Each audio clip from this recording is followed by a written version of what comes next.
Mujica dibesarkan dalam keluarga sederhana. Ayahnya seorang petani keturunan Basque dan ibunya keturunan Italia. Ia mulai terlibat dalam politik sejak muda, dipengaruhi oleh ide-ide sosialis dan keadilan sosial. Pada tahun 1960-an, Mujica bergabung dengan gerilyawan Guerrilla Tupamaros, kelompok kiri yang melakukan perlawanan terhadap pemerintahan otoriter. Ia ditangkap pada tahun 1970-an, menghabiskan 14 tahun di penjara, termasuk 10 tahun dalam kondisi isolasi yang keras selama kediktatoran militer Uruguay. Setelah dibebaskan di tahun 1985, Mujica kembali ke politik melalui jalur demokrasi. Ia menjadi anggota parlemen, senator, dan menteri peternakan, pertanian, dan perikanan pada tahun 2005 hingga 2008 sebelum terpilih menjadi presiden. Selama masa jabatannya, Mujica mendorong reformasi progresif. Ia menjadikan Uruguay salah satu negara dengan pertumbuhan ekonomi stabil di Amerika Latin.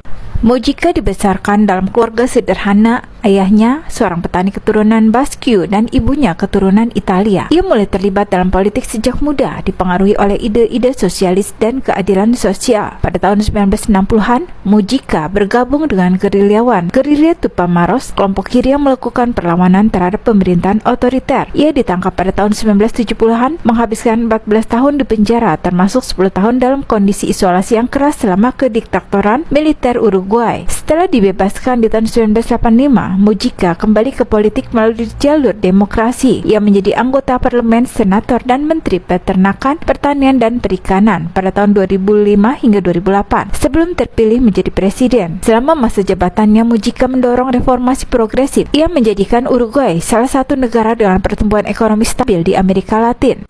Mujica dibesarkan dalam keluarga sederhana. Ayahnya seorang petani keturunan Basque dan ibunya keturunan Italia. Ia mulai terlibat dalam politik sejak muda, dipengaruhi oleh ide-ide sosialis dan keadilan sosial. Pada tahun 1960-an, Mujica bergabung dengan gerilyawan Guerrilla Tupamaros, kelompok kiri yang melakukan perlawanan terhadap pemerintahan otoriter. Ia ditangkap pada tahun 1970-an, menghabiskan 14 tahun di penjara, termasuk 10 tahun dalam kondisi isolasi yang keras selama kediktatoran militer Uruguay. Setelah dibebaskan di tahun 1985, Mujica kembali ke